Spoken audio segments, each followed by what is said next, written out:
আসসালামু আলাইকুম সবাইকে, ঈদ মোবারক আমার পক্ষ থেকে, আমার পরিবারের পক্ষ থেকে।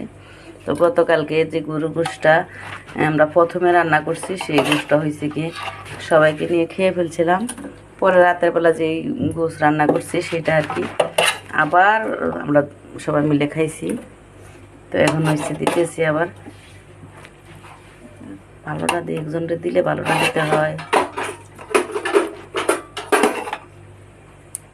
না। খাও, কালকের থেকে ধরে 2 দিন খাওয়াইছি তোমাদের, এখন আজকে তরকারি নিয়ে তোমরা মিল্লা জিল্লা খাও যাওয়া বসা। তো দিলাম ওরে 2 দিন রেখে খাওয়াই দিলাম। এখন রাখতে থেকে ওদের ভিতরে খাওয়া দিছি, কয়েবলা তোমরা হেরা নিজের থেকেই নিজেরা রান্না করছে। আর আমার কাছে গরুর গোস্তের কী খাইতে ভালো লাগে জানেন? এই যে রগগুলো আছে না, এই যে রগটা, এটা খাইতে সেই স্বাদ লাগে আমার কাছে, পছন্দ। তুই খাবি দিদা? আমার কাছে এটা সাবাইতে ভালো লাগে, রবাট লাগে। রবাট আছে না, রবাটের মতো।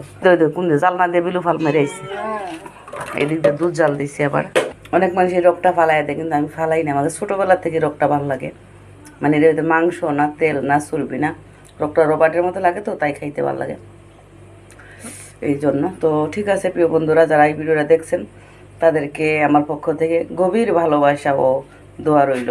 সবাইকে যেন আল্লাহ সুস্থ রাখেন, নেক হায়াত দান করেন, হায়াতে বরকত দেন, রিজিকে বরকত দেন, এই দোয়া করি আল্লাহ পাকের কাছে। খাজ মনে খাজ দিলে। ওকে, আল্লাহ হাফেজ, আসসালামু আলাইকুম, শুভরাত্রি।